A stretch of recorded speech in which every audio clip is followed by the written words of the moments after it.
Okay, thank you. Thank you for this opportunity. My name is Courtney Reinisch. I am an associate professor for Montclair State University School of Nursing. We are located in New Jersey in the United States. And what I'm going to bring to you, it actually really kind of plays off nicely after the resilience talk we just had. Um, this is a service learning experience that has become school-wide. The students, we have programs including undergraduate offerings that are pre-licensure, post-licensure for nurses who earned associate degrees and now are working towards a baccalaureate degree in nursing. And we have graduate offerings again, but as well, but this is really going to focus on the undergraduates. So just to set the stage for you, so I'm going to be talking about an educational innovation using service learning to meet learning objectives. And we integrate in this experience the interprofessional educational competencies into a service learning environment introduced from IPEC. And this is wrapped into demonstrating the role of nurses in this COVID-19 management effort in the community. Montclair State University is located in Montclair, New Jersey. That's kind of a skyline picture. And in the background, what you're seeing is Manhattan. We're about 10 miles outside of Manhattan or New York City. We have a combined student population of over 21,000. 16 plus thousand undergraduate, and the remainder are graduate students. So pre-pandemic, we were a pretty robust campus. Just to give you an idea of what commencement would normally look like in a normal year. This is in the Prudential Center in Newark. And this would be our convocation in 2019, and you can see there's no masks, no social distancing. We're still a small school as we just started in 2016. So our class size at this time, this year, May of 21, we will graduate our first pre-licensure group. Prior to that, in 18 and 19 were our first RN to BSN student graduates. Post-closure, this is just a picture of a campus during a snowstorm. This is how it felt every day, very empty, very quiet. And this is what commencement looked like. So, and in the past, we would have a separate convocation and a university-wide commencement. Each school had its own individual commencement. And as you can see, our Red Hawk leads the procession in, and everyone is socially distanced and masked, and our ceremony and experience was all outside, and it's very limited, as you can see. So as everyone knows, in March of 2020, shutdowns occurred in the US. Our students went on spring break and we extended it a second week, and everything moved to a virtual learning environment after that period of time. BSN programs in general strive to improve health of persons and communities. In order to meet the educational needs for students and to meet society needs, we had to think again how we were going to address these goals and needs for both our students and for the community at large. And service learning became that opportunity. Service learning is not new. It's the engagement of the community, partnering with the academic institution. It can often be some requirements are substituted for service learning. In the case in the course that I'm working in, I teach the integration practicum for the RN to BSN. That is a clinical course with a clinical hour requirement. So in a normal year, students would engage in a quality improvement potentially in their unit or a community-based activity of their choice. They would pitch it, essentially create a proposal, get agreements, And people would work more on an individual basis, and there could be a wide variety. In this case, we developed memorandums of understanding with both local and county level health departments, because we were looking at what are the pandemic responses in a way that we can meaningfully assist. This was the springboard for experiential learning, and we had multiple faculty mentored community-based pandemic response and a focus on being a part of the interprofessional collaborative team. So activities that we included in these were telehealth COVID-19 case investigations for a local health department, contact tracing, travel quarantine education, and all of this is based on CDC guidelines. So they change. So we often have to update our education for our students to be able to carry out these activities. In terms of telehealth, for many students, this was a first time. I've heard students who are registered nurses already saying, I've never called patients on the phone. This is a new experience. Contact tracing is certainly a new experience for them.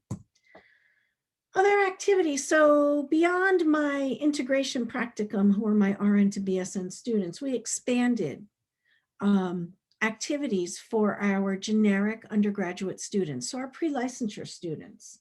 And that included enrolling senior citizens for vaccines. Vaccine sign up in this area is primarily computer-based. Many senior citizens, this actually proves to be a barrier for them, unfortunately. And this is a place where our generic students can help. So again, referral from a local health department. We train the students on how to use the New Jersey-based vaccine scheduling system, and using the phone, they were registering seniors.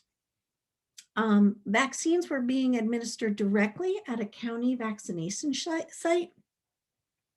So again, with our county-based health department, we have students twice a week at the county site vaccinating.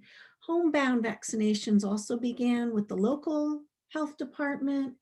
And what you see pictured is actually in one of the senior apartments, a vaccine clinic where the students, the generic undergraduate students, they were not administering vaccine, but they were assisting with the civilian jobs. So the social distancing, the registration, the monitoring station after. And those at the county site as well, our students who are registered nurses can be either doing civilian activities of registration and processing, or they can be administering inoculations, monitoring people post-vaccination. The county site daily now gives about 1,500 doses a day. When we first started back in December, the week after Christmas, I was there and we started with 200 doses a day. So the top capacity of the county site we've been using is around 1,800 appointments per day. They're not there yet. Home visits. So the local health department, people would self-identify as needing a home visit, that they are homebound, bedbound. And this again was another activity that our students are engaging in and supporting the community. And as you see, there's logistical planning that goes into it, and transportation. And this is a new experience for many students as well, in terms of the planning, the executive functioning that it takes to make sure that you have all the materials, you know where you're going, you have all your supplies to be able to safely vaccinate the homes that you're going to. So outcomes. Using the IPEC competencies, we explore the responsibilities of the members of each of the teams. So values and ethics, roles and responsibilities, communications, teams, and teamwork.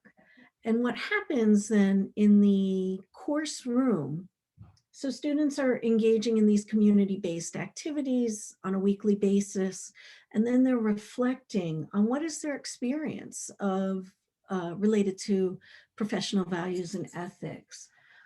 How do they recognize their roles as members of the interprofessional team and respect the roles of others in those members of the team? What about communication? We know that breakdowns in communication are often our big problem areas in healthcare.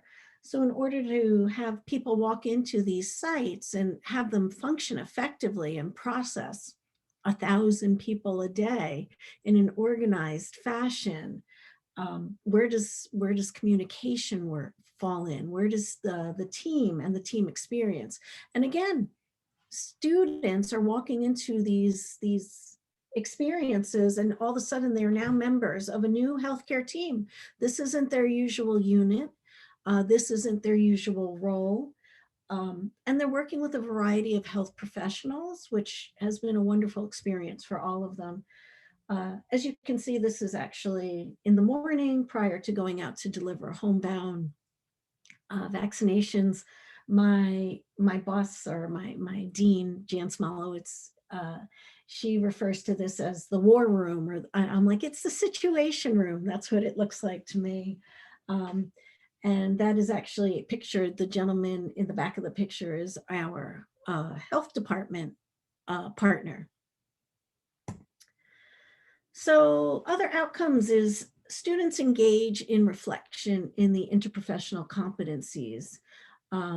The reflection allows for them to understand their role of nurses in the management of COVID-19 as members of the interprofessional team. And they identify, there's been some positives. So many of my students that are in my integration practicum course work acute care, and they've been on COVID units and taking care of COVID positive patients for the last year.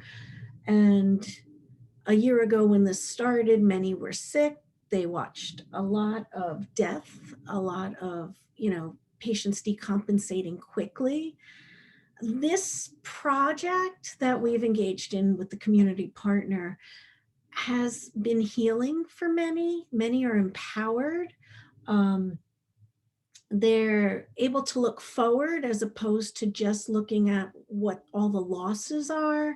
And this comes up in their discussions. And it's interesting to see that they've been exposed to a different way to look at nursing and to look at their responsibility as humans, as members of society, the civics. We don't teach civics anymore, but this has certainly been a civil experience.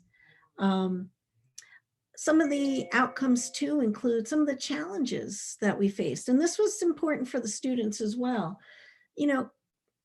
Operating in a global pandemic, it doesn't make scheduling easier. We are dealing with a lot of logistics, a lot of planning, a lot of resource availability. We heard earlier about PPE shortages.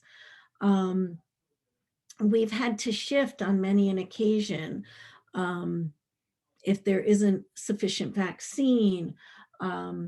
We're dealing when we're out in the field, and even at the mass vaccination sites, there's vaccine resistance, there's hesitancy, there's fear, there's misinformation.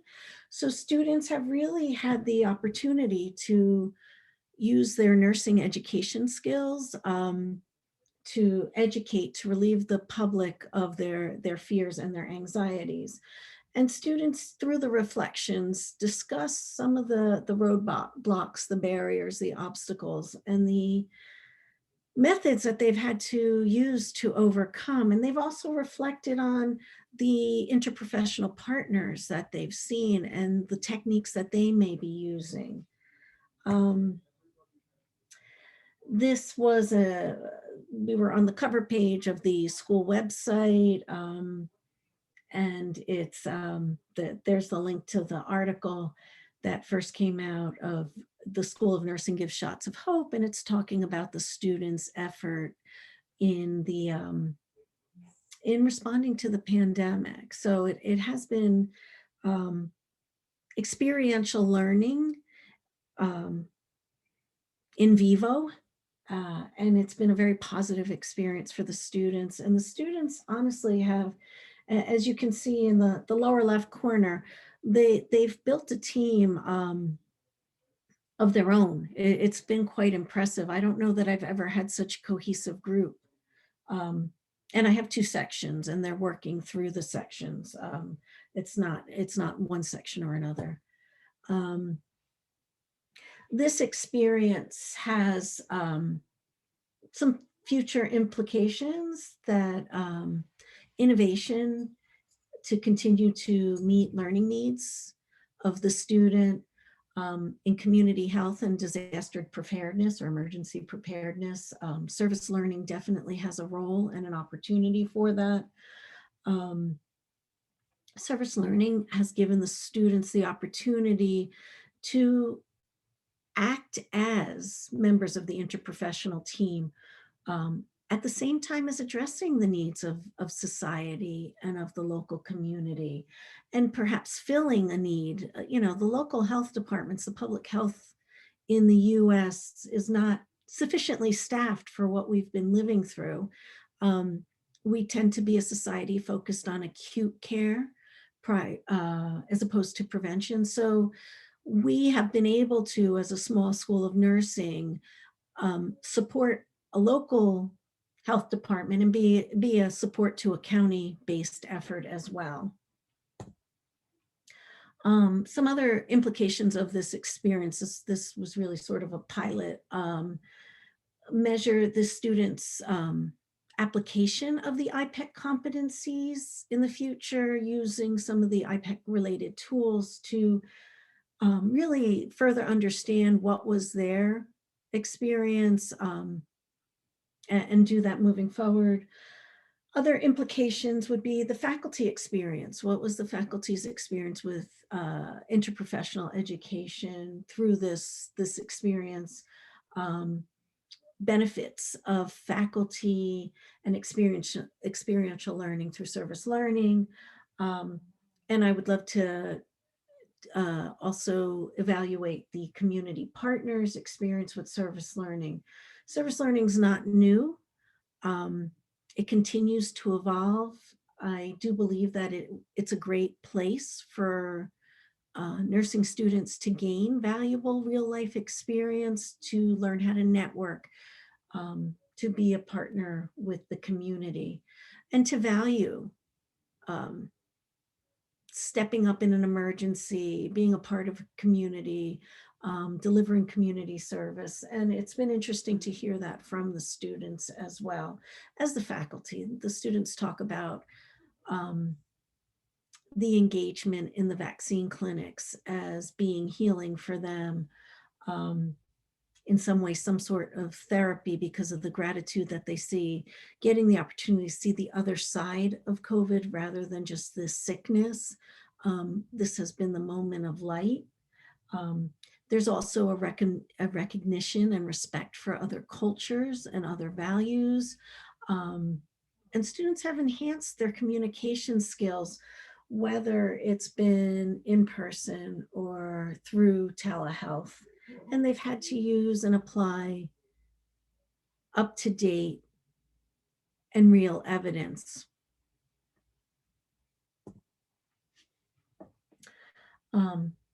If you have any questions, you are welcome to email me. You can put something in the chat if you would like. If you want more information on our School of Nursing, it is available on our website.